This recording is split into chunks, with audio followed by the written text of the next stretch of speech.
तुम तो राजा हो, तुम हमारे रक्षक हो।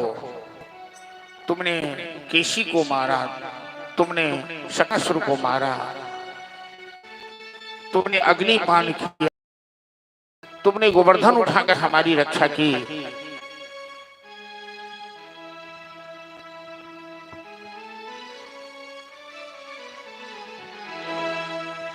और आज अपने विरह में हमें क्यों मार रहे हो? यदि मारना ही था तो तुमने उस समय बचाया ही क्यों? ये भाव है गोपी गीत का। जयति देधिकं जन्मना प्रज शयति इंदिरा शश्वदक्षिणी जयति देधिका जन्मना प्रजा शयति इंदिरा शश्वदक्षिणी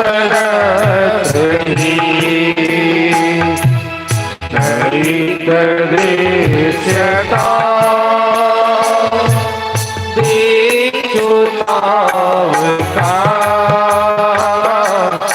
परिहिता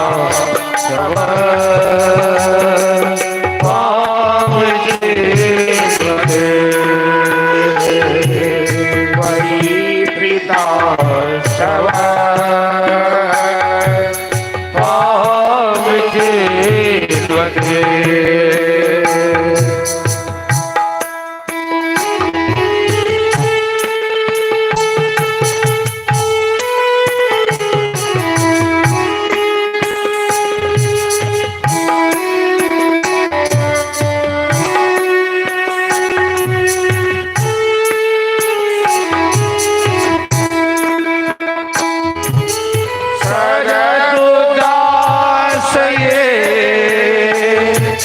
साधु जात सरसी जो श्री मूर्तनाथ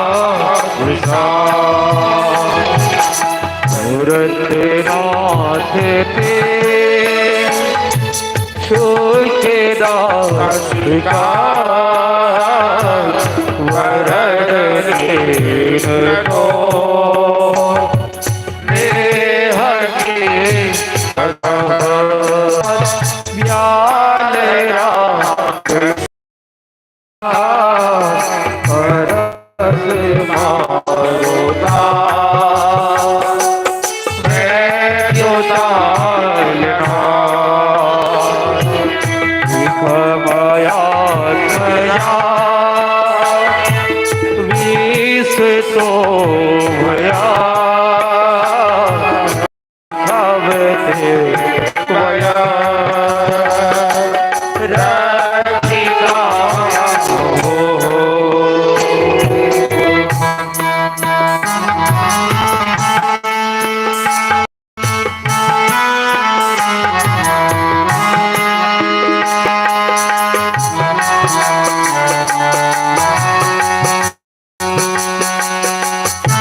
यत्ते सुजात चरणाम्भस्तनेषु पीता शनैः प्रियदधीमहि कर्कशेषु तेनाटवीर्णस्यद्विधतेन उत्पादभिर्विमतभिरिद् भवदायुषा। इस तरह से सभी गोपियां रो रो कर भगवान को पुकारने लगी, हे श्याम सुंदर, तुमने अग्निपान किया हमारी रक्षा के लिए, तुमने गोवर्धन को उठाया इंद्र ने जब कोप किया तो, जब मारना ही था। हे श्याम सुंदर, यदि दर्शन नहीं दोगे तो हम सब आत्महत्या कर लेंगे इसी जमुना के किनारे।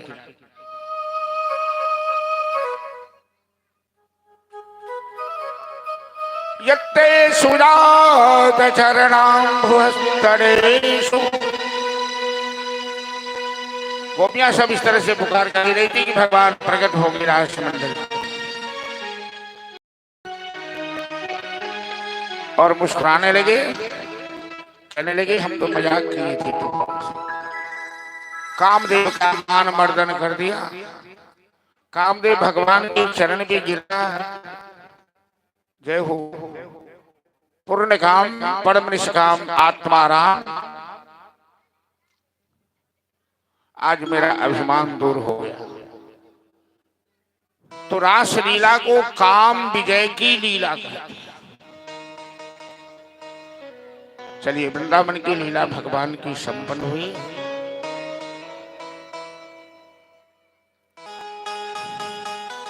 भगवान कृष्णचंद्र की माधुर्य लीला जो ब्रज की लीला है,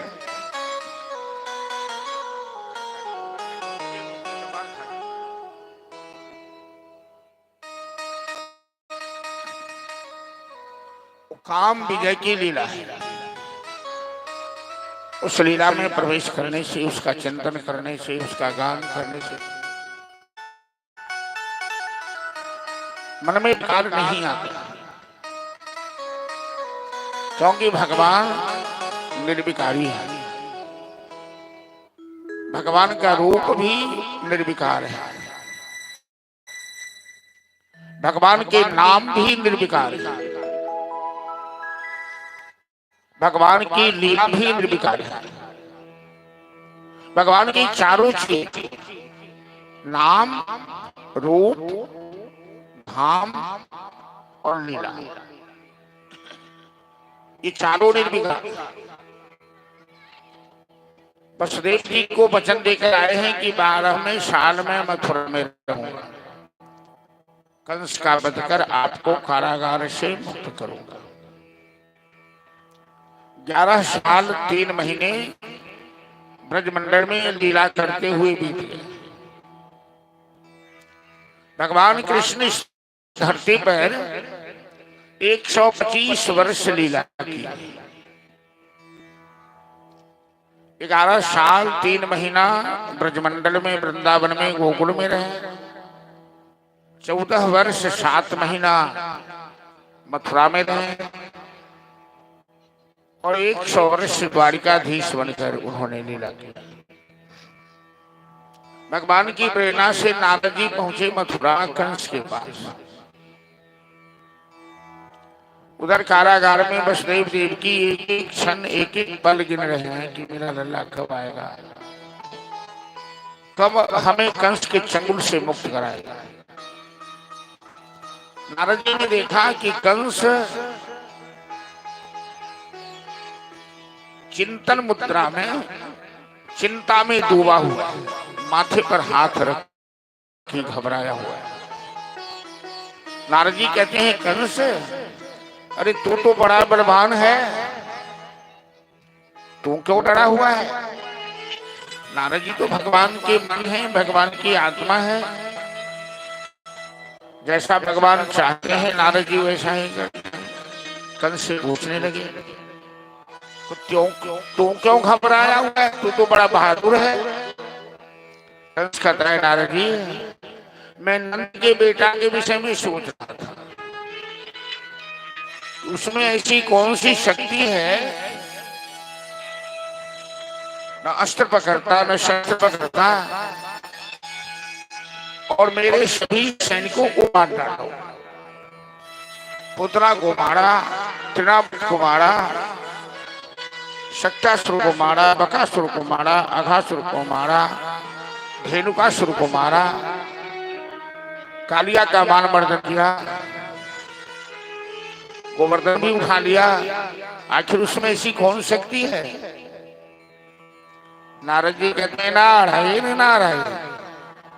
अरे मूर्ख, वो नंद का बेटा कोई और नहीं, वही देवकी का 8वां पुत्र है। आकाशवाणी की बात कभी गलत होती है क्या? तो स्वयं भगवान की वाणी होती है। वसुदेव जी ने तेरे साथ छल किया। देवकी के 8वें पुत्र को रातों रात कारागार से हटाकर गोकुल अपने मित्र नंद जी के महल में छिपा दिया, और जशोदा की पुत्री लाकर कारागार में रख दिया। कंस इतना उत्तेजित हुआ, तलवार लेकर दौड़ा कारागार की ओर कि आज वसुदेव को जिंदा नहीं छोड़ूंगा, आज बहन और बहनों दोनों को मार डाला।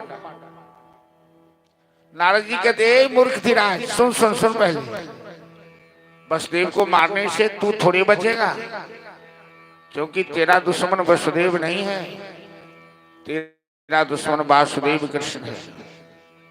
अभी वो बच्चा है, अभी 12 साल का भी नहीं पूरा हुआ है। तेरे पास अभी एक से एक बलवान, अभी कंस के पास बहुत राक्षस है, मुष्टिक है, चाणूर है, अरिष्टासुर है, कुबलिया पीर है। तो तुम कोई उत्सव मनाओ, कोई बहाना बनाकर कृष्ण बलराम को यहाँ बुला लो, और इनमें से कोई एक राक्षस उसे मार डालेगा। कंस की खोपड़ी पलट गई। नारद जी ठीक कहते हैं। नारद जी तो ऐसे हैं, मैथिली में कहे कि बड़ो कमाया कनियों के लिए। आप पहले कबड्डी जो खेले छे लोग तो मुदुसी हुई छे, तो मुदुसी चिमड़ हारा लागल तो मुदुसी छे। तो नारद जी तो नारद जी देवताओं के लिए भी और दैत्यों के लिए विश्वास पात्र हैं, दोनों के लिए। सब दोनों को लगता है कि नारद जी मेरे पक्ष में। कंस को लगा कि नारद जी ठीक है, तो कंस ने तुरंत घोषणा किया कि कल से हम यज्ञ प्रारंभ करेंगे, और अक्रूर जी को बुलाया। आप चले जाइए वृंदावन, नंद जी को मेरा निमंत्रण दे दीजिए। कृष्ण बलराम के साथ इस यज्ञ में मैंने नंद जी को बुलाया है, ये निमंत्रण।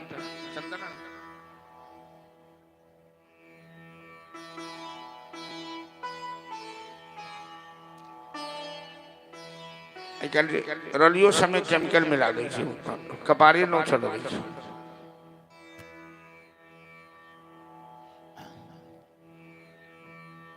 तो मथुरा में यज्ञ की तैयारी शुरू हुई, और नारद अक्रूर जी रथ पर बैठ के वृंदावन की यात्रा की। अक्रूर जी वसुदेव जी के ही भाई हैं, उनके परिवार के। अक्रूर जी भी भगवान के बहुत बड़े भक्त हैं, ज्ञानी हैं, और कंस के मंत्री हैं। अक्रूर जी के मन में बड़ी चिंता लग गई कि कंस ने हमें कृष्ण बलराम को बुलाने के लिए भेज रहा है, और कंस की नियत ठीक नहीं है। ये दोनों भाई को मार डालेगा यहाँ बुलाकर, तो हमें पाप लगेगा। मैं क्या करूं? ना तो कह नहीं सकता, नहीं तो कंस हमें मार डालेगा। अब जाने भगवान जो करना है करे। अक्रूर जी वृंदावन पहुंचे। शाम के समय कृष्ण बलराम गाय चरा कर आए थे। अक्रूर जी के मन में इस बात का संदेह था कि कृष्ण और बलराम हमें क्या मानेंगे, हमें दुश्मन मानेंगे कि चाचा समझेंगे। मैं तो चाचा लगता हूं उनका। भगवान तो अंतर्जामी है, वो समझ गए। दोनों भाई दौड़कर चाचा चाचा चाचा करके चरण छू के प्रणाम किया। अक्रूर जी की आंख से आंसू बहने लगे दोनों भाई को देखकर। कितनी सुंदर दोनों की जोड़ी है। पता नहीं कंस क्या करेगा इनके साथ। अक्रूर जी रोने लगे। कन्हैया पूछते हैं चाचा आपकी आंख में आंसू क्यों? नहीं बेटा कोई बात नहीं। तो कन्हैया तो कहते हैं चाचा मैं समझ रहा हूं आपकी आंख में आंसू क्यों है। आप चिंता मत कीजिए चाचा। इशारा करना चाहते हैं कि कंस मेरा कुछ नहीं बिगाड़ेगा। और कन्हैया ने मजाक मजाक में अक्रूर जी के माथे पर हाथ रख दिया। अब अक्रूर जी को विश्वास हो गया कि कंस इनका कुछ नहीं बिगाड़ेगा। नंद बाबा तुरंत निमंत्रण लेकर घर में गए यशोदा को देने के लिए। कहने लगे कि यशोदा अरे कंस के यहाँ बहुत बड़ा उत्सव होने वाला है कल से, और कंस ने हमें निमंत्रण भेजा है कि कृष्ण राम के साथ बुलाया है। बोले भाले कंस अक्रूर नंद जी को लग रहा है कि कंस हम लोगों से बहुत प्रेम करता है। कंस के अंदर क्या है वो तो नंद बाबा समझ नहीं पा रहे। कल हम कृष्ण राम के साथ मथुरा जाएंगे। नंद बाबा तो सोच भी नहीं पाए थे कि यशोदा के ऊपर इसका क्या प्रभाव पड़ेगा। यशोदा तुरंत आग बबूला हो गई, झगड़ने लगी। आपको जाना है जाइए, कृष्ण बलराम नहीं जाएगा वृंदावन से मथुरा। आपने सोच भी कैसे लिया? आप जानते हैं कि कंस मेरे लल्ला को देखना नहीं चाहता है। कई बार मेरे लल्ला को मारने के लिए उसने राक्षसों को भेजा है। वो तो भगवान की कृपा है कि मेरा लल्ला बाल बाल बच जाता है। मथुरा के नर नारी का स्वभाव अच्छा नहीं है। हम किसी हाल में कृष्ण बलराम को वृंदावन से बाहर नहीं जाने देंगे। नंद बाबा तो आश्चर्य करने लगे, क्योंकि आज तक यशोदा कभी क्रोध नहीं की थी। यशोदा का स्वभाव बड़ा ही निर्मल है, भोला भाला स्वभाव है। आज पहली बार यशोदा को क्रोध देखा। नंद जी तो चुपचाप बाहर चले। रात्रि भोजन विश्राम में सब गए।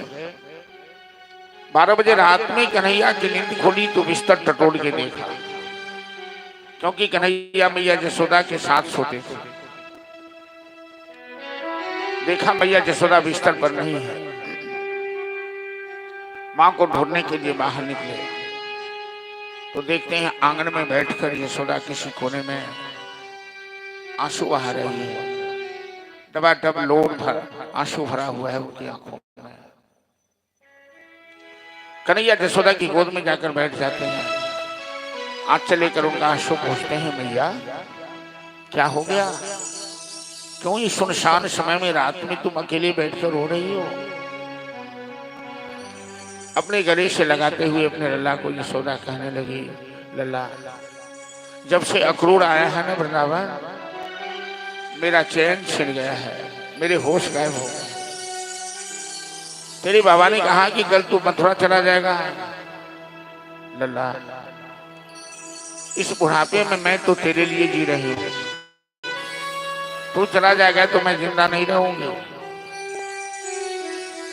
कन्हैया कहते मैया अरे कैसी बात कर रही हूँ? मैं कोई सब दिनों के लिए थोड़े जा रहा हूँ। अरे 2-4 दिनों की बात है, मैं फिर आ जाऊंगा। मैया यशोदा कहती लल्ला आज तक मैंने तुमसे एक सत्य छिपाया है, तुमसे नहीं बताया कि तू मेरा अपना बेटा नहीं है, तू तो देवकी का पुत्र है। मैंने तुम्हें जन्म नहीं दिया है, मैंने तो केवल तेरा लालन पालन किया है। इसलिए मुझे डर लगता है कि तू जाएगा अपने माँ बाप के पास तो देवकी तुम्हें नहीं आने देगी। कन्हैया कहते माँ ऐसी बात दोबारा मत बोलना कि मैं देवकी का पुत्र हूं, मैं तेरा बेटा नहीं हूं। अरे मैं तो बड़ा भाग्यशाली हूं कि तेरी जैसी माँ हमें मिली है। यशोदा जैसी मां इस धरती पर किसी पुत्र को नहीं मिली होगी। यशोदा का स्वभाव इतना सुंदर है, एक एक घंटे के बाद कन्हैया को भोजन के लिए आग्रह करती है, श्रृंगार करती है। कन्हैया के माथे का गजरा कभी मुरझाया नहीं रहता है। कई बार द्वारिका में भगवान मथुरा में चर्चा करते हैं कि मां यशोदा के अंदर जो प्रेम था वो देवकी मां के अंदर नहीं है। कन्हैया कहते हैं मां तू जानती है मैं झूठ नहीं बोलता, मैं तुम्हें वचन देता हूं कि मैं वापस आऊंगा, लेकिन कुछ ऐसे आवश्यक काम है जो हमें मथुरा जाना पड़ेगा। यशोदा जानती है कि कन्हैया झूठ नहीं बोलता, दुनिया के लोग जो समझे, लेकिन मेरा कान्हा झूठ नहीं बोलता। दोनों माँ बेटे विश्राम में गए। सवेरा हुआ, अक्रूर जी के मन में भय लगा हुआ है कि जितना जल्द हो सके कृष्ण बलराम को लेकर हम यहां से चल जाए, क्योंकि जितना विलंब होगा जाने में समस्याएं उतनी बढ़ती चली जाएगी। इन गोपियों को पता लगेगा कि गोपियां कन्हैया से इतना प्रेम करती है, किसी हाल में कन्हैया को जाने नहीं देती। और यदि मैं कृष्ण बलराम को ले जाने में सक्षम नहीं हो पाया तो कंस हमें जिंदा नहीं छोड़ेगा। भोर से भोर अक्रूर नहीं रखते हैं, लेकर बिना नहाए हुए द्वार पर खड़े हो गए। नंद बाबा भी तैयार हो गए, बैलगाड़ी लेकर आ गए और कन्हैया के जो अंतरंग सखा थे श्री रामा तोख भद्र मधुमंगल आदि सब तैयार होके आ गया। और मैया यशोदा भोर से भोर जगकर कन्हैया के को स्नान कराया, कन्हैया का श्रृंगार किया और उनको अपने हाथ से भोजन कराया, रास्ते में खाने के लिए भी बना करके संदेश दे दिया। तब तक में गोपियां झुंड की झुंड गोपियां आ गई और अक्रूर जी के रथ चारों तरफ से घेर लिया। ये गोपियां सब अक्रूर जी से झगड़ने लगी, कहने लगी तुम क्यों आए वृंदावन, तू तो कंस के दूत हो, तेरा नाम अक्रूर किसने रखा, तू तो कठोर हो, हम किसी हाल में कृष्ण बलराम को यहां से नहीं जाने दे सकते। अक्रूर जी कहने लगे नंद यशोदा ने कहा है। अरे नंद यशोदा के कहने से क्या होगा, कन्हैया पर केवल नंद यशोदा का अधिकार थोड़ी है, कन्हैया हम सबका है। हम सब ने कन्हैया के लिए कात्यायनी भगवती की उपासना की, एकादशी व्रत किया, हमारे पुण्य से ही तो कोई आया है। हम किसी हाल में कन्हैया को नहीं जाने दे सकते। ब्रजमंडल का ही सितारा नहीं, जगती तल का।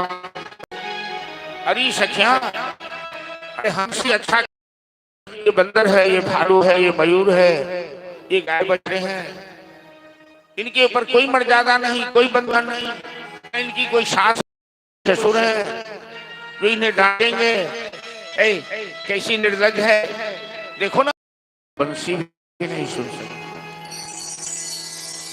आज तक जो ये गोपियां इस मर्यादाओं का पालन करती आ रही थी, आज सारी मर्यादाएं तो गोपियां पागल की तरह रोने लगी। मत जा कन्हैया, हमें छोड़कर मत जा, हम तेरे बिना जिंदा नहीं रह सकते। और मैया यशोदा जो कन्हैया के समझाने के बाद धैर्य धारण कर ली थी, यशोदा की धैर्य का बांध भी टूट गया। कन्हैया को पकड़कर यशोदा अपनी छाती से लगाकर रोने लगी। ठुमकी चल गई तो तैली बचन के छोड़ गई कन्हैया, तो तैली बचन के छोड़ गई कन्हैया।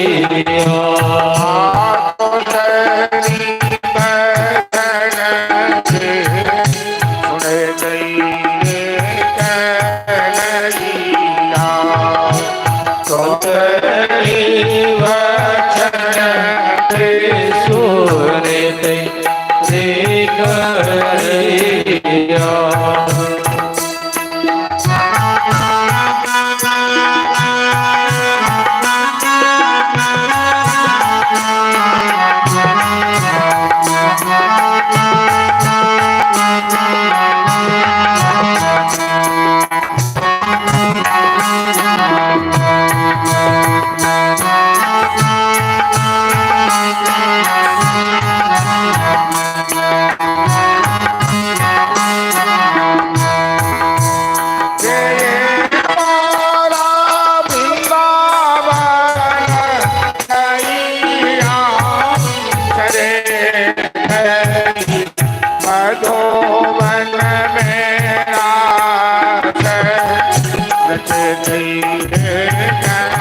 जब भगवान की अपनी शक्ति काम नहीं करती तो जोग माया से सहायता ले, क्योंकि प्रेम का अतिक्रमण, प्रेम के बंधन को भगवान भी नहीं तोड़ सकते। और लीला आगे मथुरा का जो काम जरूरी है, उन्होंने जोग माया भगवती का ध्यान किया और जोग माया भगवती ने सारे ब्रजवासियों का ध्यान स्तंभित कर दिया। सभी चित्र में लिखे, दीवार में लिखे चित्र की भांति, मूर्ति की भांति एक तक देखते रह गए। इनके अंदर से चेतना शून्य हो श्याम सुंदर के बिना। लेकिन सबसे अलग दो राज राधा रानी खड़ी हैं, आंख से डबाडब आंसू टपक रहे हैं, बाल बिखरे हुए हैं। ऐसा लगता है कि जैसे मछली को पानी से बाहर रख दिया जाए और मछली तड़पने लगती है।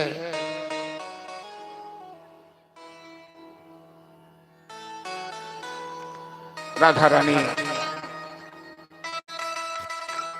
अन्य गोपांगनाओं पर तो जोग माया का प्रभाव पड़ा, सबका ध्यान स्तंभित हो गया। लेकिन राधा रानी के ऊपर तो किसी का प्रभाव नहीं पड़ सकता, क्योंकि राधा रानी तो स्वयं जोग माया की अधिष्ठात्री है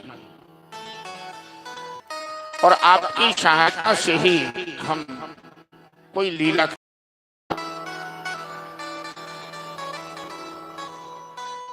यदि आप सहायता नहीं करेंगे तो मेरी आगे की लीला नहीं हो सकती। आप जानते हैं कि धरती पर बहुत सारे राक्षस हैं जिनका हमें वध करना है। राधा जी कहते हैं श्याम सुंदर, आप तो मथुरा जाकर राजा बनेंगे जदवंशियों का, आप अपने काम में लग जाएंगे, राजनीति में लग जाएंगे, लेकिन मेरा समय कैसे कटेगा?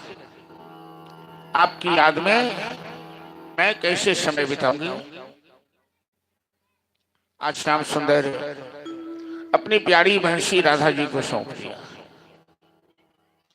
अपने शरीर से पीतांबरी उतार कर राधा जी को दे दिया,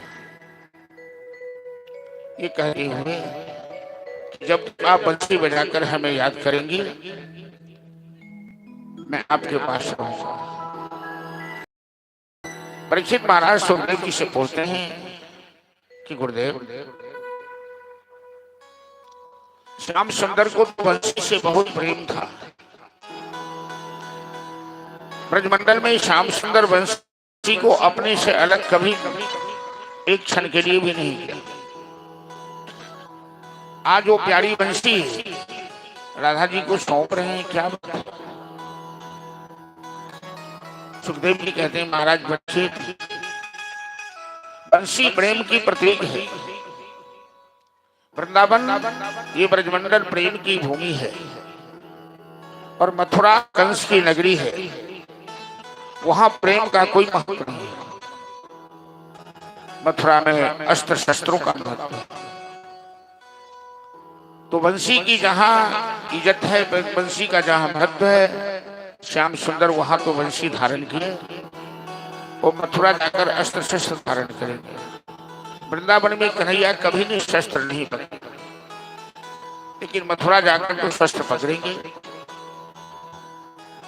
तो एक बार गोपियों ने श्याम सुंदर से मजाक किया कि कन्हैया की बंसी छिपा दी जाए, कि कन्हैया के ऊपर क्या गुजरता है। तो सबने राधा जी से कहा, क्योंकि दूसरी गोपियों में हिम्मत नहीं कि कन्हैया की बंसी छिपा दे। थोड़ी देर के लिए ही श्याम सुंदर बंसी के बिना इतने बेचैन हो गए और मैया यशोदा से आग्रह करने लगे कि भैया राधा ने मेरी बंसी चुरा ली है, मेरी बंसी छिपा दी। ये बंसी मेरा जीवन है,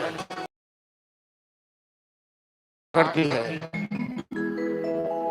दिलवा देंगे माली मैया है राधे, जीवन सुरल मुरल। दिलवा देंगे माली मैया है राधे, जीवन सुरल मुरलिया। दिलवा देंगे माली मैया है राधे, जीवन सुरल मुरलिया। दिलवा देंगे भाई, दिलवा देंगे भाई मुरलिया। दिलवा देंगे भाई,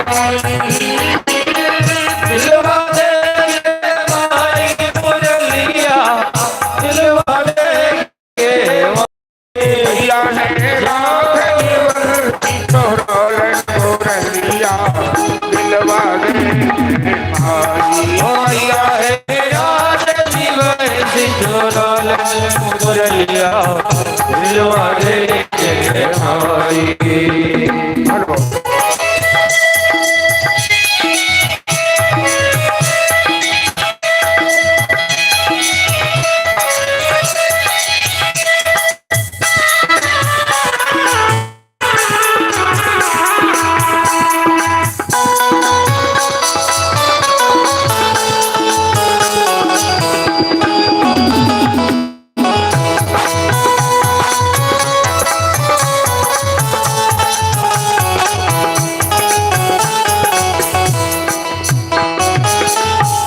बंसी सूरज रथ रोके, शिव जी को ध्यान चुराई।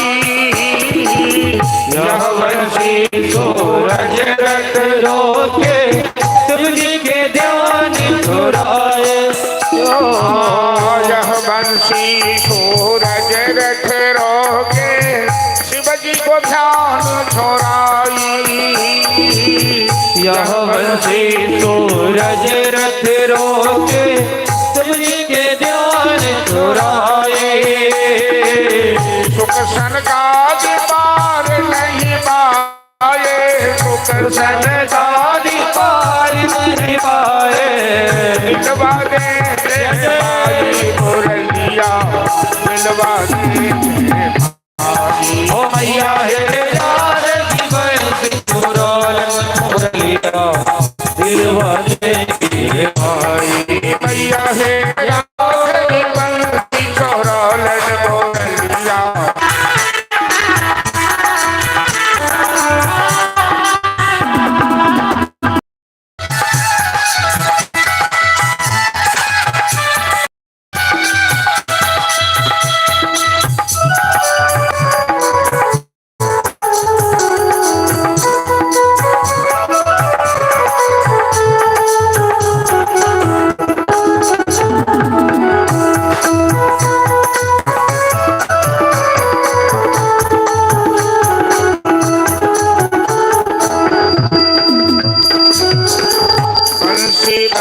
गोवर्धन धारो कलिया के मान घटाई।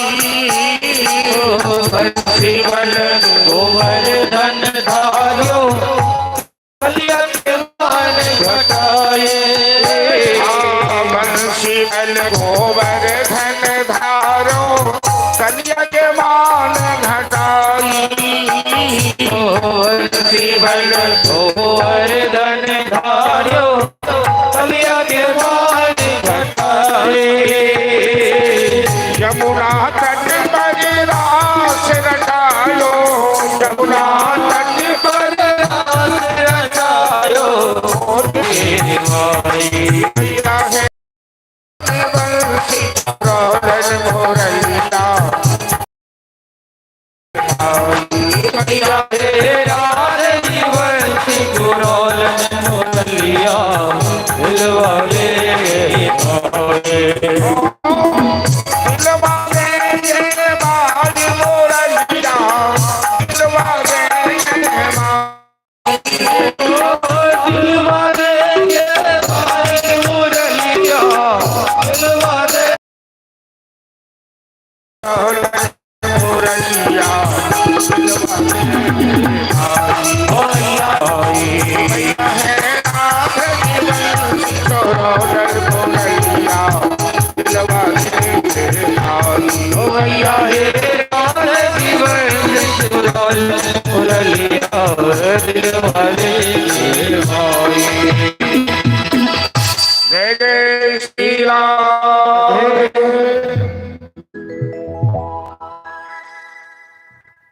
श्याम सुंदर ने अक्रूर जी से कहा, चाचा जल्दी से रथ को आगे बढ़ाइए।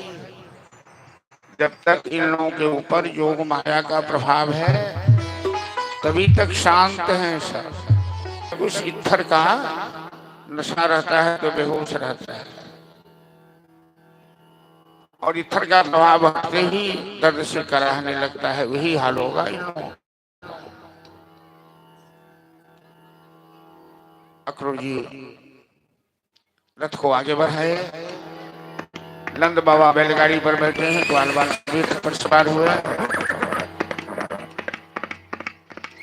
और मथुरा की वृंदावन की पावन धरती को हम लोग प्रणाम कथा को आगे बढ़ाते हैं। मथुरा सभी एक तक, जब तक रथ आंख से ओझल नहीं हो गया सब टुकुर टुकुर देखते। वृंदावन की सीमा पार हुई। अक्रूर जी स्नान नहीं किए थे, यमुना के किनारे रथ को रोका और यमुना में स्नान करने चले गए।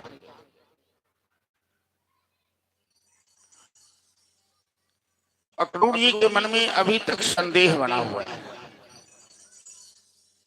कि कृष्ण और कंस के बीच क्या होने वाला है। कंस कृष्ण को मारेगा या कृष्ण कंस को मारेगा। तो जैसे ही अक्रूर जी यमुना में गोता लगाए, भगवान ने अपना विराट रूप का दर्शन दे दिया अक्रूर जी। अक्रूर जी पानी से निकले, देखते हैं दोनों भाई रथ पर बैठे हैं। गोते लगाए तो देखते हैं दोनों भाई यमुना जी में हैं। यहाँ वहां दोनों तरफ देखा। अक्रूर जी की समाधि लग गई। अक्रूर जी भगवान की प्रार्थना करने लगे। हे अनंत कोटि ब्रह्मांडाधिनायक, आपके श्री चरणों में हमारा अनंत कोटि प्रणाम स्वीकार हो। अभी तक तो हमें भय था कि न जाने कंस आपके साथ क्या करेगा। अब तो बात समझ में आ गई कि कंस आप क्या बिगाड़ेगा। आप तो काल के ही काल, स्वयं महाकाल हैं। रथ आगे बढ़ा और वृंदावन की सीमा जैसे ही पार हुई तो कृष्ण बलराम नंद बाबा से कहते हैं कि बाबा, हम लोग जिंदगी में पहली बार वृंदावन से बाहर निकल रहे हैं और मथुरा के सारे लोग नर नारी कृष्ण बलराम के दर्शन के लिए सड़क के किनारे झरोखे पर भीड़ लगाए हुए हैं, पंक्तिबद्ध खड़े हैं। कन्हैया कहते बाबा, हम यहाँ से पैदल यात्रा करेंगे। पैदल यात्रा शुरू। ग्वाल बाल जल्दी बैठिए भाई, क्या खड़े आप लोग आगे।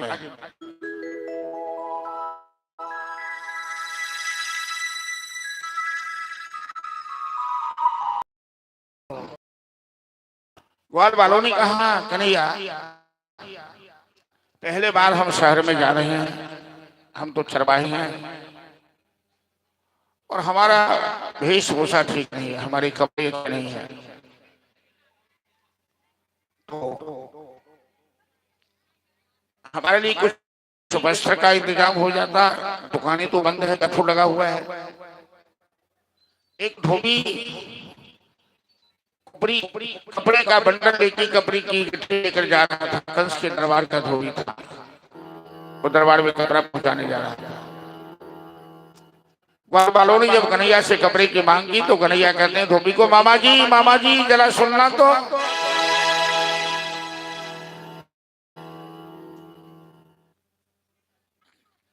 धोबी ने मुड़कर देखा कि हमें मामा जी कौन कह रहा है। धोबी पूछता है, तुम हमें मामा क्यों कह रहे हो। तो कन्हैया कहते हैं कि मामा जी, मथुरा के राजा कंस मेरे मामा हैं, मैं उनका भांजा हूँ। तुम मथुरा की प्रजा हो तो तुम भी तो मेरे मामा लगोगे। धोबी को मालूम है कि कंस ने कृष्ण बलराम को क्यों बुलाया, वो दरबार का धोबी है। तो धोबी कहता है, अच्छा बच्चों, तू ही कंस का भांजा है, जो फरफराना है फरफरा लो, आज तो कंस तुम्हें मार डालेगा। कृष्ण कहते हैं, मामा जी वो तो किसको मारता है। पहले मेरी बात सुन, एक कपड़े का बंडल खोल और इसमें से कुछ वस्त्र मेरे सखाओं को दे दो। ग्वाल बाल इनके पास अच्छे कपड़े नहीं है, ये राज दरबार में जा रहे हैं। धोबी कहता है कि तुम्हें श्रवण आती है कपड़ा मांगने में, ये राज दरबार का कपड़ा है, चरवाहों को पहनने के लिए कपड़ा नहीं है। बलराम जी कहती कन्हैया, धोबी का सब बड़ा टेढ़ा लगता है। कन्हैया कहते हैं, यार तुम नहीं जानते हो, ये वही धोबी है जो त्रेता में जानकी के ऊपर दोषारोपण किया था कि जानकी कलंकनी, और इसकी बात मानकर मैंने जानकी को घर से निकाल दिया। इसका पुराना हिसाब किताब बाकी है जो पूरा करना है। बलराम जी ने कहा, तुम देखते क्यों हो, इसका हिसाब किताब बराबर कर दो। और कन्हैया ने ऐसा धोबी को लगाया कि धोबी ने वहीं दम तोड़ दिया। सारे ग्वाल बाल सबसे कपड़े धारण कर लिए।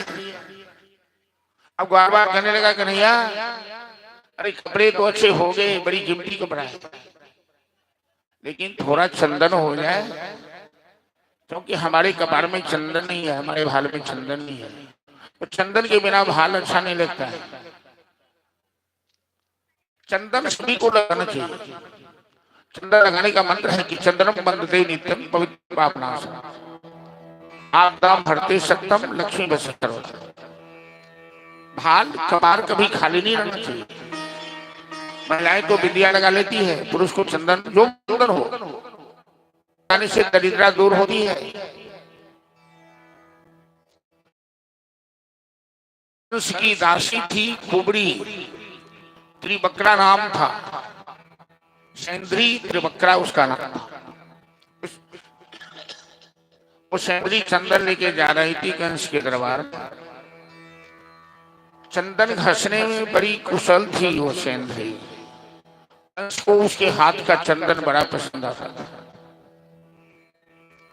श्याम सुंदर ने कहा, अरे ओ सुंदरी सुनना तो।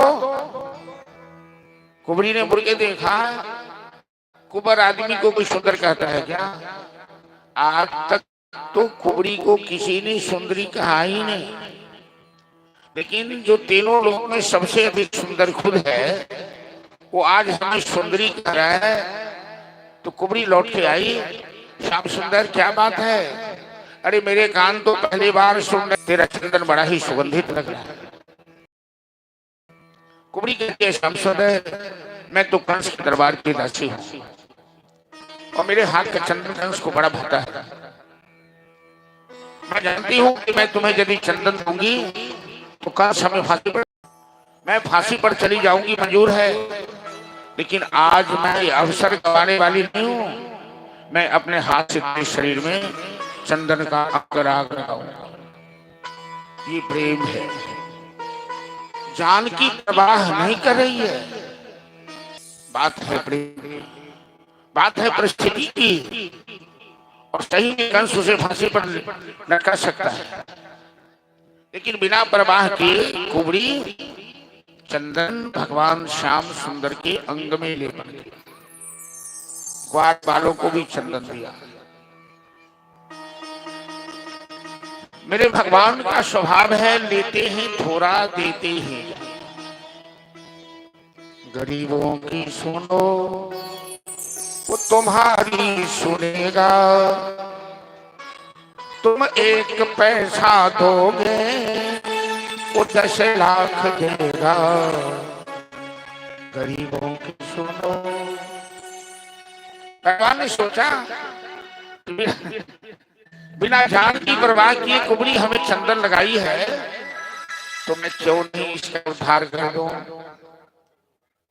जिस रास्ते से कुबरी जाती है सब देख के हंसता है, देखो कुबरी जा रही है, कुबरी जा रही है। अब ये जिस रास्ते से जाएगी तो सब इसे प्रणाम करेगा, देखो खुद सुंदरी जा रही है, सुंदरी। भगवान ने कुबरी का हाथ पकड़ा, एक ठुड्डी पकड़ी, अंगूठे से अंगूठे को दबाया, एक झटका दिया, कुबरी सीधी हो गई। दुनिया को बनाना बना के चलाना उसी का काम है, बड़ा जबरदस्त उसका इंतजाम है। वो माटी का पुतला तो वही बनाता है, वो कुब्बर बना दे, वो लंगड़ा बना दे, दूल्हा बना दे, जो भी बना दे। तूने अजब रखा भगवान खिलौना माटी का, ये माटी का खिलौना है ना। तो कुबरी सुंदरी बन गई। कुबरी कहती है, श्याम सुंदर अरे तूने तो गड़बड़ कर दिया। क्या? तो हमें सुंदर क्यों बना दिया?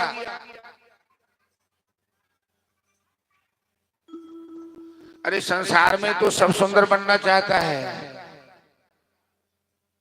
नहीं? सही बात है ना। खराबो मुंह है तो ऐसनो फोटो खोले भाई चीजें लोग के लगे कि हम सुंदर थी, तो सुंदर तो सब बनना चाहता है, तो तुम्हें क्या घाटा है? कुबरी कहती है, श्याम सुंदर जब मैं कुबरी थी ना तो हमारी ओर कोई देखता नहीं था, अब तो मैं सुंदरी बन गई हूँ, तो कैसे कैसे का ईमान डगमगा जाएगा हमें देख कर। लोगों की नजर बहुत खराब है। सुंदर औरत को जाते कोई सड़क पर देखता है तो बड़े बड़े बुढ़े सभी साइकिल एक्सीडेंट कर लेता है बहुत सुंदरी को देखने, कि तू मेरा मेहमान बन जाना, तभी मेरे सौंदर्य की उपयोगिता होगा। भगवान ने कहा ठीक है, पहले मैं अपने माता पिता को कारागार से मुक्त करूंगा कंस को मारकर, फिर मैं तेरे खरीद कर आऊंगा मेहमान बन। कहा अर्जुन के हो घनश्याम मुरलिया वाले, कहा विदुर के हो घनान बसुरिया वाले, कहा कुबरी के हो घनश्याम मुरलिया वाले। और एक दिन भगवान कुबरी के यहाँ गए थे, यज्ञशाला में प्रवेश किए तो कंस ने इन्हें मारने का पुख्ता इंतजाम किया था। जिस हाथी के अंदर 10,000 हाथी की शक्ति है, गोलिया भी नाम है उसका।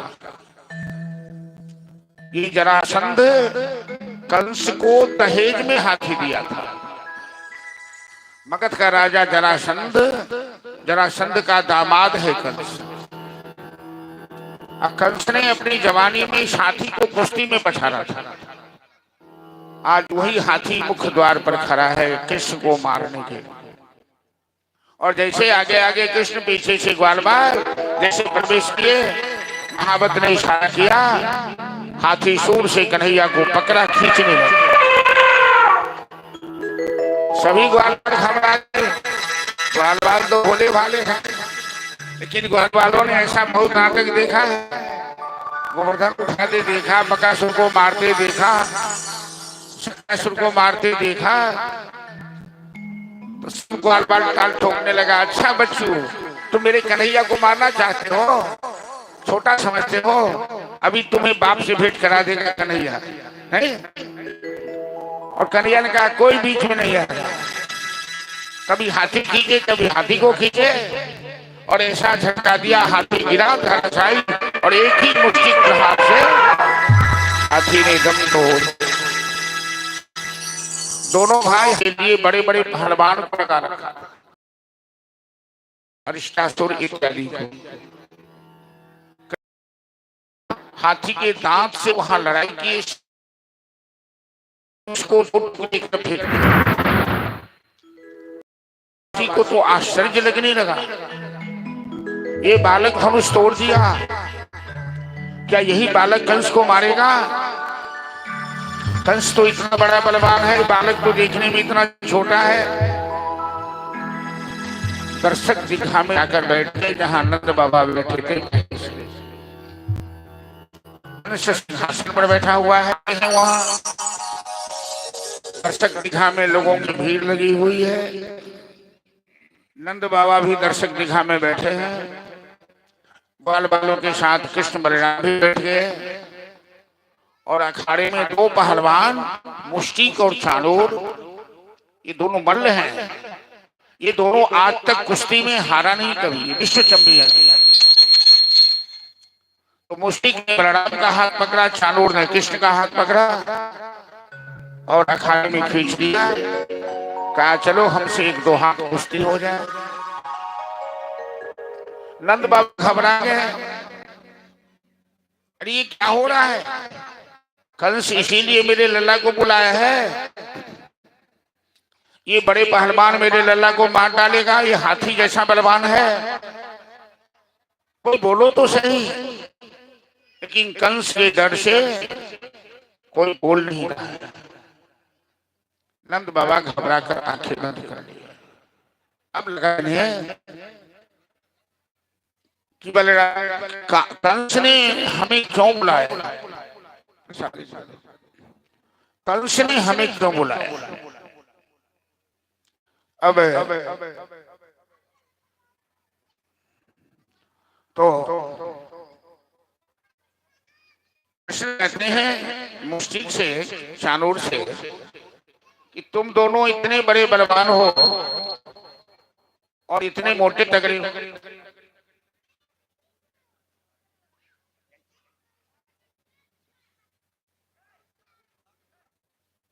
काली हाँ हवन है दिन में, तो हवन ही सब है। हवन प्रोग्राम तो बंद के बाद ही है।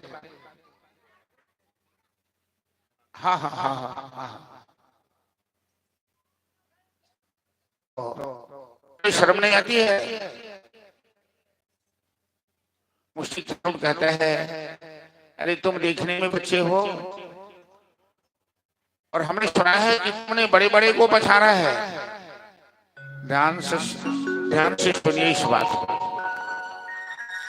भगवान कहते हैं कि तुम इतने मोटे तगड़े बच्चे से लड़ोगे, तो दोनों कहता है कि तुम देखने में बच्चे हो, तुमने बड़े बड़े को पछाड़ा है, बकासुर, कट्टासुर, अघासुर सबको मारा है तुमने। तो कृष्ण कहते हैं जब बड़े बड़े को मारा है तो तुमको छोड़ दूंगा क्या, कि तुमको भी मारूंगा? चलो फैसला हो जाएगा। नंद बाबा घबरा गए और मुष्टि के साथ बलराम, चाणूर के साथ कृष्ण की कुश्ती शुरू हुई। दर्शक दीघा में भीड़ लगी है। उनके कंस के सेवक सब नगाड़े पर चोट दे रहे हैं, कभी बाएं कभी ऊपर कभी नीचे। इधर नंद बाबा घबराकर महादेव पुकारने लगे, हे भोलेनाथ मेरे लल्ला की रक्षा करना, ये पहलवान मेरे लल्ला को मार डालेगा। हमें कंस क्यों बुलाया, क्यों मैं यहाँ आ गया, यशोदा मना कर रही थी। नंद बाबा फिर हनुमान जी को पुकारने लगे कि भोलेनाथ तो भांग खा के बौराए होंगे, तो चलो कुश्ती के देवता महावीर बजरंगबली है, जिसको कुश्ती लड़नी है मेरे बजरंगबली से लड़ो, कि कुंभकर्ण रावण जैसे बलवान को भी मुष्टिक से धरती धरा दिया है बजरंगबली। तो नंद बाबा हनुमान जी को पुकारने लगे। और आज कथा का अंतिम दिन है, बजरंगबली का एक भी भजन नहीं हुआ। हम लोग थोड़ा बजरंगबली का ध्यान कर ले कि प्रतिपाला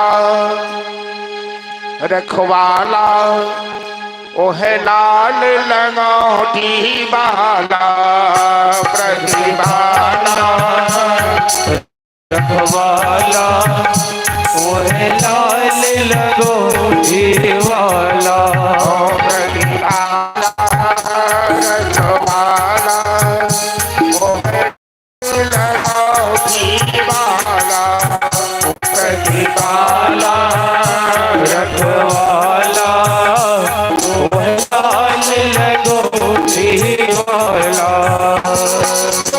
सकल जगत के स्वामी हो तुम, घर घर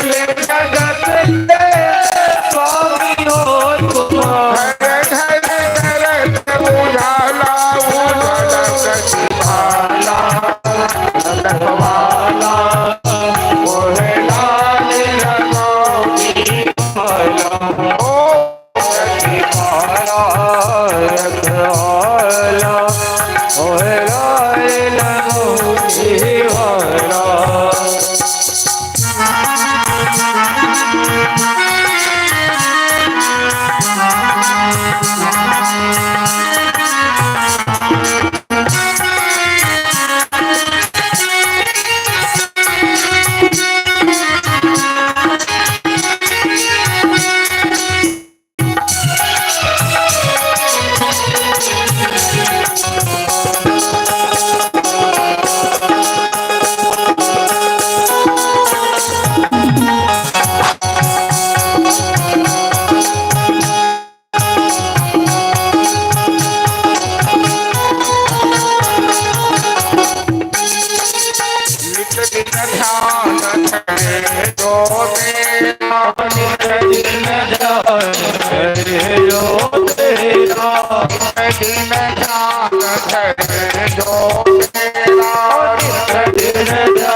जाए मेरे लाल ध्वजा बजरंगी, मेरे लाल ध्वजा बजरंगी का होरी होरी। लाल गलिया लाल लौटा लाल कदावर भारी हो, लाल कदावर भारी, लाल गलिया लाल लौटा लाल कदावर भारी हो, लाल कदावर भारी। लाल ध्वजा बजरंगी का होरी। कारण लाल भारी हो, जीवन उठिकार लाय पार उठाई हो, लाय पार उठाई। ताली बजाते हुए बाबा मेरे लाल बजा बजरंगी का, मेरे लाल बजा बजरंगी का। होरी होरी जय हो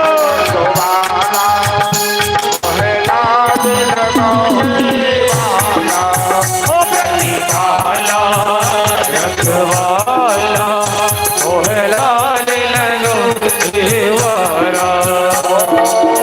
जब जब वीर बरसे भक्तन पे, ओ जब जब वीर अरे भक्तन पे, जब जब वीर बरसे भक्तन पे, ओ जब जब वीर अरे भक्तन पे।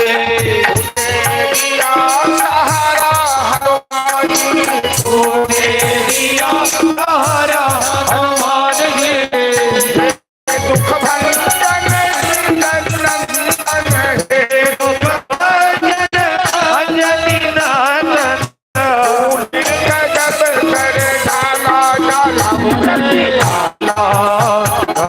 वाला ओ लाल लगोटी वाला वाला। और वीर बजरंग बली जय। जैसे गरुड़ सांप को मुस्टिक तानूर के साथ लाल बलराम जी अनंत आए, नंद नंदन श्याम सुंदर ने जब दोनों पहलवान की शक्ति शिथिल पड़ने लगी तो दोनों को जोर से उठाकर पटका और छाती पर बैठ गए। ऐसा घूंसा जमाया दोनों पहलवान की आंखें चल गई, दोनों मुंह से रक्त बमन करने लगे। कहने लगे ओ पहलवान जी क्या हो गया? तुम तो बोल रहे थे कि आज तक हम किसी से कुश्ती में हारे नहीं, तो छोटे बच्चे से हार गए। कंस सिंहासन पर बैठकर देख रहा था और कंस के सेवक नगाड़े पर चोट दे रहे थे। ये आंख बंद कर नगाड़े पीटने वाले को पता नहीं कि कौन मरा, मुस्टिक चानूर मरा कि कृष्ण मरा। कंस चिल्लाने लगा प्रगर की तरह, अरे मूर्खों नगाड़ा पीटना बंद करो, मेरे पहलवान तो मारे गए। तब तक में कृष्ण बलराम अखाड़े से छलांग लगाए कंस के सिंहासन के पास पहुंचे। कंस जब तक सावधान होता, श्री कृष्ण ने कंस का केस पकड़ा, सिंहासन से पछाड़ा और छाती पर बैठ गए। मामा कंस, मामा तो बहुत देखा लेकिन कृष्ण जैसे मामा कंस जैसे मामा को नहीं देखा। तू जन्म से ही मुझे मारने का प्रयास किया, मेरा तो बाल बाका नहीं करवाया, अब तू अपने बचाने वाले को बचा ले। मेरे पास तो हथियार भी नहीं है, सेना भी नहीं है। नंद बाबा तो गदगद हो गए, मथुरा की प्रजा गदगद हो रही है। आज इसे पाला पड़ा है, इस राक्षस को कितनी को सताया, कितनी को मौत के घाट उतारा।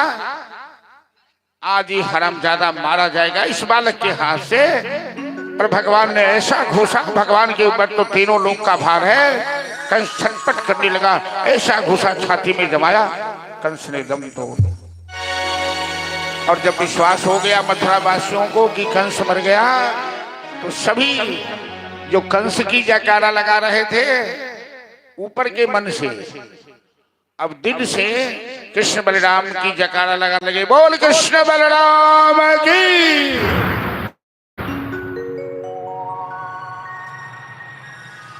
चारों तरफ खुशहाली छा गई कंस के मरने से।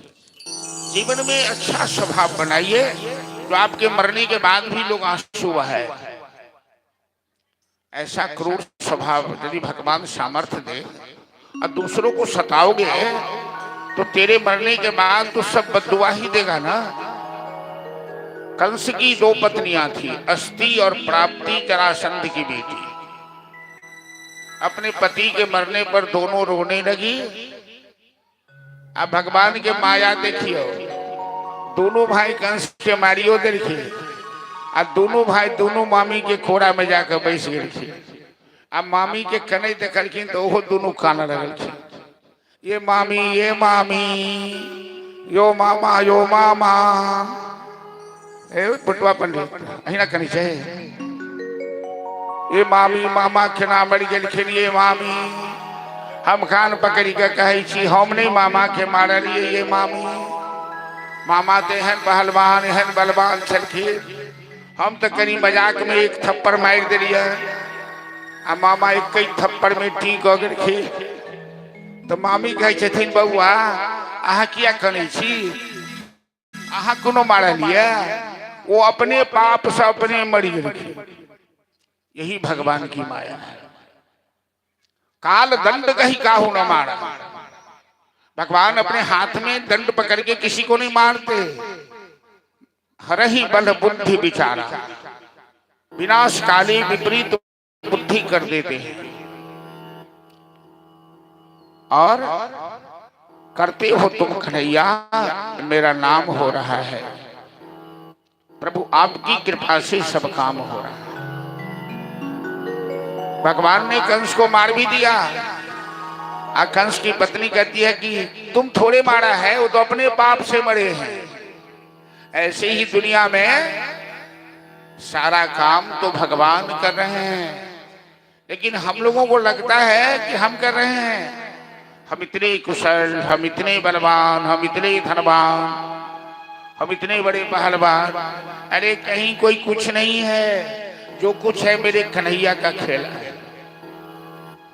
जानते हैं महाभारत की लड़ाई का अंत हुआ तो इसमें सबसे बहादुर कौन है, इसका फैसला कौन करेगा?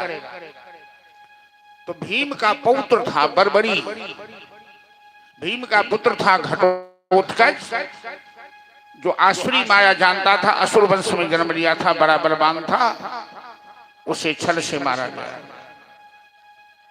तो भीम के घटोत्कच का पुत्र था बर्बरी। एक बार भगवान कृष्ण ने पूछा बर्बरी को कि तुम महाभारत में किसकी ओर से लड़ोगे? पहले तो भगवान ने पूछा कि तुम कितनी देर लड़ सकते हो? तो बर्बरी ने कहा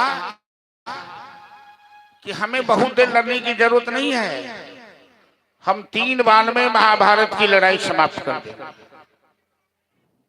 एक बाण में सबके ही प्राण को पताल कर देगा, एक बाण में सबका संहार कर देगा, जो कहीं छिपा रहेगा तीसरे बाण में उसे भी मार डालेगा।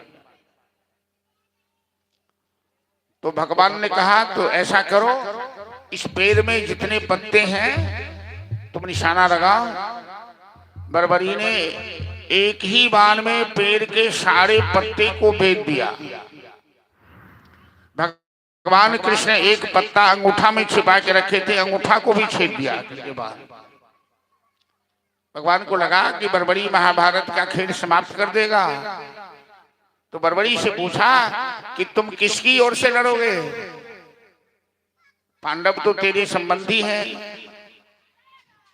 तेरे पिता ही पांडव के पुत्र हैं। बर्बरी का मैं सगा संबंधी नहीं जानता, जो हारने लगेगा मैं उसकी ओर से लड़ूंगा। तो भगवान ने सुदर्शन लेकर बर्बरी का मस्तक काट दिया।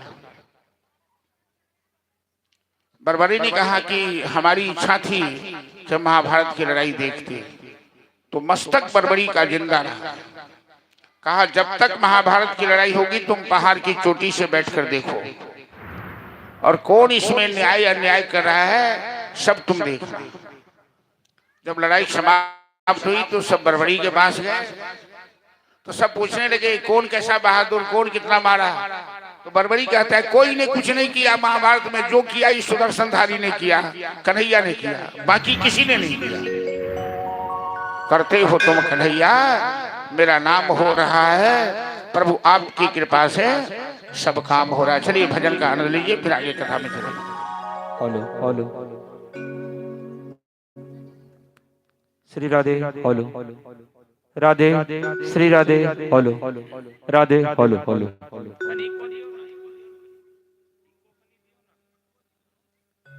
Shri Radhe Radhe Shri Radhe hello hello. बोलिए कृष्ण कन्हैया लाल की जय।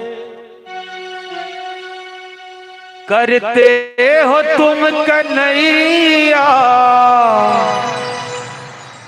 मेरा नाम हो रहा है,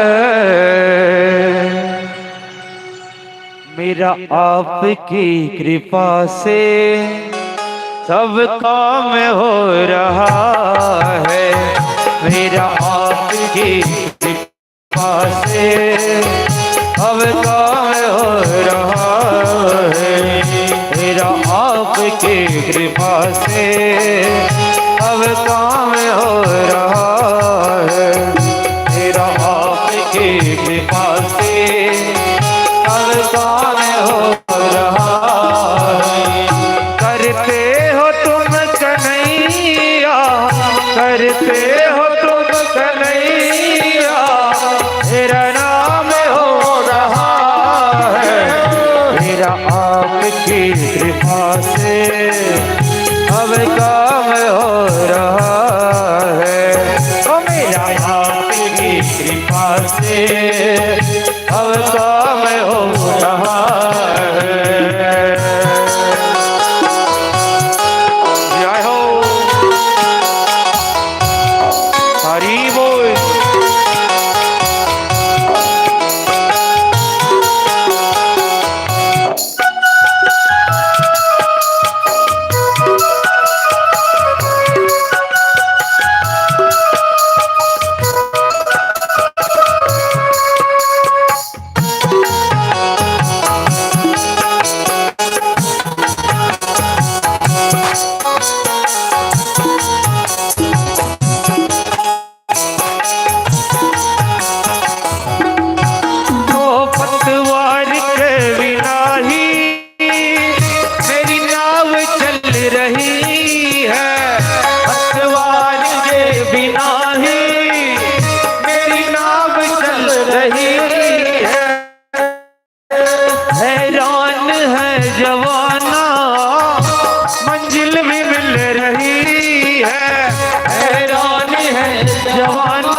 करता नहीं मैं कुछ भी, ओ करता नहीं मैं कुछ भी, अब काम हो रहा है, करता नहीं मैं कुछ भी, अब काम हो रहा है। करते हो तुम कन्हैया, मेरा नाम हो रहा है, करते हो तुम कन्हैया, मेरा नाम हो रहा है, मेरा आपकी कृपा से, मेरा आपकी कृपा से अब काम हो रहा है, मेरा आपकी कृपा से सब काम हो रहा है, मेरा आपकी कृपा से सब काम हो रहा है। जय हो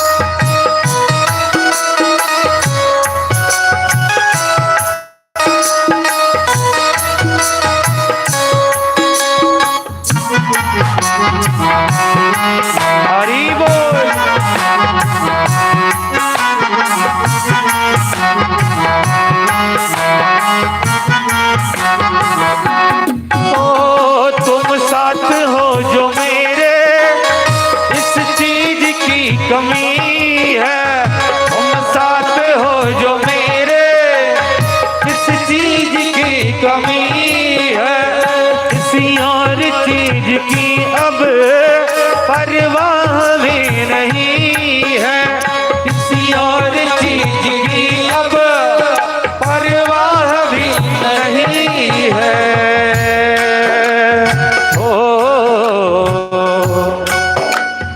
तेरी ही प्रेरणा से,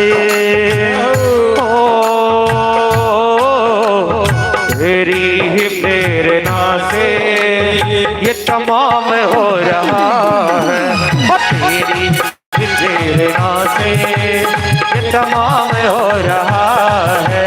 करते हो तुम कन्हैया मेरा नाम हो रहा है, करते हो तुम कन्हैया मेरा नाम हो रहा है। ओ मेरा आपकी कृपा से, मेरा आपकी कृपा से अब काम हो रहा है। ओ मेरा आपकी कृपा से सब काम हो रहा है।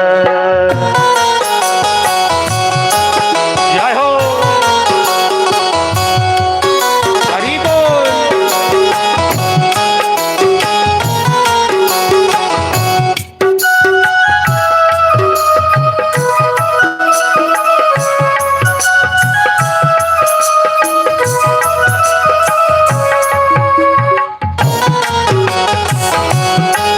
श्री राधे।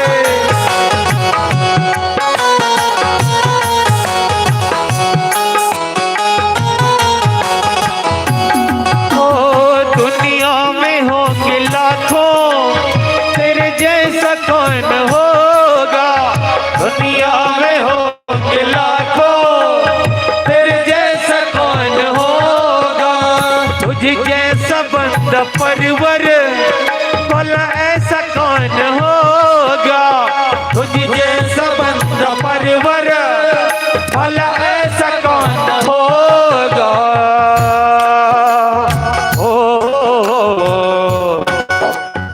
हमा है तेरा दामन, दामन, हमा है तेरा दामन, अब काम हो रहा है, हमा है तेरा दामन, अब काम हो रहा है। ओ करते हो तुम कन्हैया मेरा नाम हो रहा है, ओ करते हो तुम कन्हैया मेरा नाम हो रहा है। ओ मेरा आपकी कृपा से, मेरा आपकी कृपा से अब काम हो रहा है। ओ मेरा आपकी कृपा से अब काम हो रहा है। ओ मेरा आपकी कृपा से सब काम हो रहा है। ओ सब काम हो रहा है। ओ सब काम हो रहा है। जय जय श्री राधे।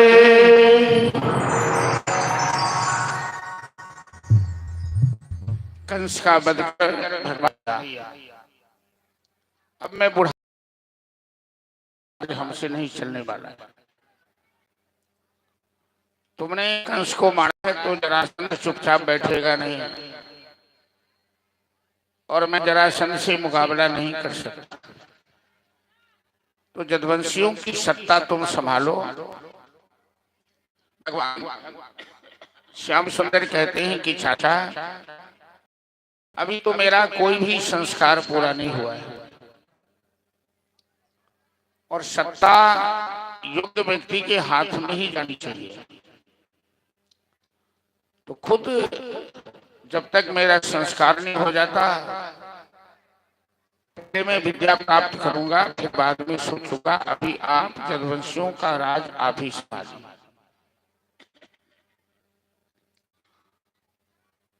जहाँ वसुदेव देवकी कारागार में थे वहां गए, वहां के रक्षकों को मारकर भगाया, ताला तोड़ा, हथकड़ी कटवाई और माता पिता को कारागार से मुक्त किए। अब तक तो वसुदेव देवकी की आंख से दुख के आंसू बह रहे थे। अपने पुत्र को गले से लगाया। अब खुशी के आंसू बहने लगे। गरगा गए और गरगाचार्य जी वहां परिचय कराते हैं।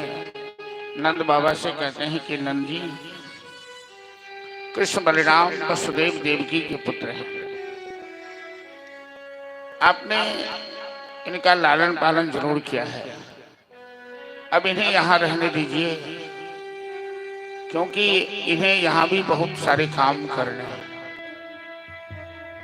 नंद जी यशोदा के हाथ का बना हुआ प्रसाद कृष्ण बलराम को गोद में बैठाकर पहले प्रसाद खिलाए। दोनों लल्ला को अपने गले से लगाए। आंख से आंसू बहाने लगे। बार बार उनका सर सूखने लगे। कहने लगे लल्ला हम लोग तो ग्वाले हैं, हम लोग पढ़े लिखे नहीं है,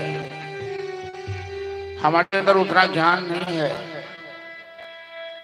और यदि तुम्हारे साथ कोई ऊंच नीच हुआ हो, हम लोगों से गलती हुई हो, आदमी से मांगी जाती है। हम तो आपके अपने हैं। आवश्यक काम है, इसलिए मुझे प्रेम दिया है ब्रजवासियों ने जो हमें, मैं उसका ऋण कभी न पारे। हम निरवध्य स्वसाधु कृत्वा विबुधायुषादेव दादुस्तजन दुर्जन गेह शृंखला सम्मिश्च ततः प्रतियातु साधु। बाबा इन ब्रजवासियों के जो हमारे ऊपर अनंत उपकार हैं, हमें ब्रह्मा की आयु की यदि मिल जाती है तो हम उसका ऋण नहीं चुका सकते।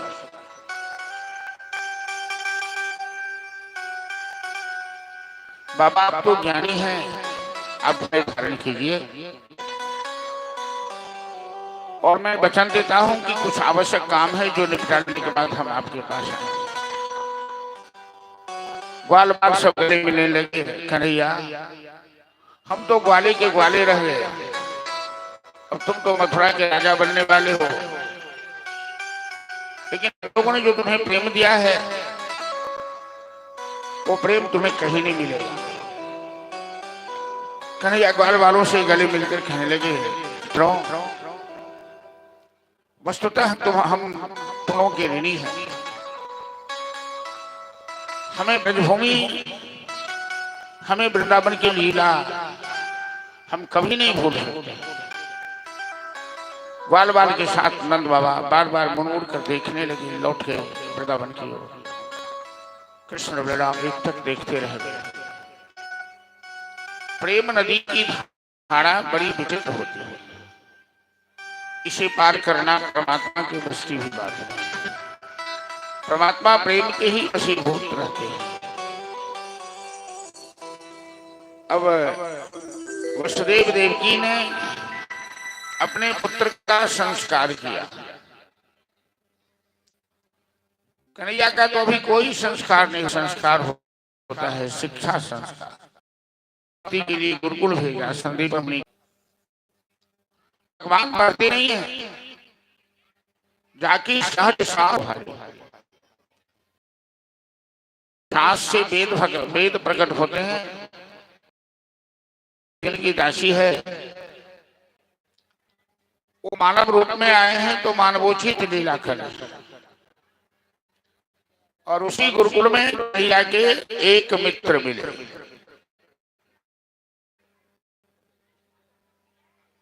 आश्चर्य की बात है कि श्रीमद् भागवत में दो प्रमुख पात्र का नाम नहीं लिया सुखदेव जी कभी। राधा नायिका है, कृष्ण की आह्लादनी शक्ति, तो राधा जी का नाम ही नहीं लिया कहीं नहीं। अनया, अपरा, कश्चित, इस तरह से नाम लिया, सांकेतिक नाम लिया। और सुदामा उनके परम मित्र हैं, तो आज भी दुनिया में कृष्ण सुदामा की मित्रता का उदाहरण दिया जाता है। सांकेतिक नाम है कि आसित सखा कश्चित ब्राह्मणो ब्रह्म वित्तमः विरक्तः इंद्रियार्थेषु प्रशांत आत्मा जितेंद्रिय। कृष्ण के कोई सखा थे। दूसरे पुराणों में सुदामा जी का नाम आया है। उन हजारों विद्यार्थी में कृष्ण के एक ही मित्र मिले, सुदामा। सुदामा एक संयम का नाम है। सुदामा एक त्यागी पुरुष का नाम है। सुदामा एक संतोष का नाम है। सुदामा जैसे संस्कार भगवान के मित्र हो सकते, कन्हैया के मित्र हो सकते। सुदामा अपने घर गए,